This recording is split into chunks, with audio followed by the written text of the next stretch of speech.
আসসালামু আলাইকুম বন্ধুরা, আপনাদেরকে একটা জিনিস দেখাবো। সাইডে কলম বক্স ঢালাই হচ্ছে আজকে। তো সাইডে জায়গা ছাড়া নাই, তো দেখতেই পাচ্ছেন একদম ওয়াল সাটিয়ে বিল্ডিং হবে। ওই দিকটা পেছন দিকটাও আছে, এই সাইডটাও আছে, দু সাইড। তো কলম বক্সগুলো আমরা ঢাললাম, কীভাবে ঢালছি অবশ্যই ফলো করবেন। ওয়ান সাইড বক্স মানে খুব ফিনিশিং ভালো হবে, কালকেও ভিডিও করে দেখাবো আপনাদেরকে যখন খুলবো বক্সগুলো। তো এইভাবে করে জ্যাক টাইট করে দিতে হবে, দেওয়ালে ঠেকিয়ে একদিকগুলো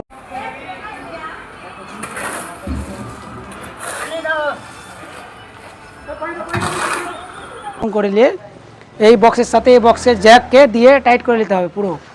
কিন্তু জ্যাক যেখানে সেখান থেকে টাইট করলে কিন্তু থাকবে না, রুকবে না, বুঝতে পারলেন? এইভাবে এই কলম থেকে এই কলমে চলে যাবে, নিচ থেকে ওপরে আর গুঁড়া থেকে গুঁড়া, তাহলে কি হবে, ফাঁসবে না। আর ভিতর সাইডটা কী করবেন, তার ভরে দিয়ে ডবল করে তার মুড়িয়ে দেবেন, বুঝতে পারলেন? তো এইদিকে দেখেন একটা দুটা তিনটে চারটে পাঁচটা ছটা সাতটা বক্স এরকম করে ঢালা হয়েছে। হ্যাঁ, 14টা বক্সের মধ্যে 7টা বক্স এরকম ঢালা হয়েছে। তো অনেক লোক আছে মানে ভয় করে কীভাবে ঢালবো না ঢালবো, রিস্ক থাকে। তো ওভাবে করে অবশ্যই ঢালবেন, দেখতে পাচ্ছেন সাইডে। হ্যাঁ, কোনো কিছু হবে না, একটু এক সুতো বলে ফাঁসবে না যদি এরকম জ্যাক দিয়ে টাইট করে দেওয়া হয়। এক সুতো কোনো দিকে ফাঁসবে না, না ডান দিকে ফাঁসবে না দেওয়ালের দিকে ফাঁসবে, কোনো দিকে ফাঁসবে না বন্ধুরা। তো দেখতেই পাচ্ছেন বক্স ঢালা হয়ে গেল, লাস্ট পর্যায়ে আছে এখন কাজ, একটা বক্স ঢালতে আছে।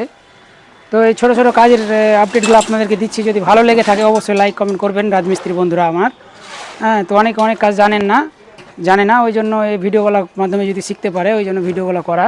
তো এই যে বক্সগুলো ঢেলেছি আজকে কীভাবে দেখতেই পাচ্ছেন, একটু ফাঁক দেখতে পাবেন না, ঢালা হয়ে গেছে অলরেডি, সিমেন্ট দেখলেই বুঝতে পারবেন।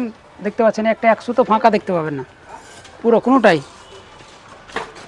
একটা ফাঁক দেখতে পাবেন না, বুঝতে পারলেন বন্ধুরা? তো এভাবে কাজ করতে হবে, সঠিকভাবে কাজ করতে হবে, সূক্ষ্মভাবে করতে হবে, কোনো দুর্নাম হবে না। যেই দেশে কাজে যান আপনারা, চেন্নাই বলে বলছি না, যেই দেশে যান সূক্ষ্মভাবে বুদ্ধি লাগে কাজ করলে কোনো ক্ষতি নেই কাজে।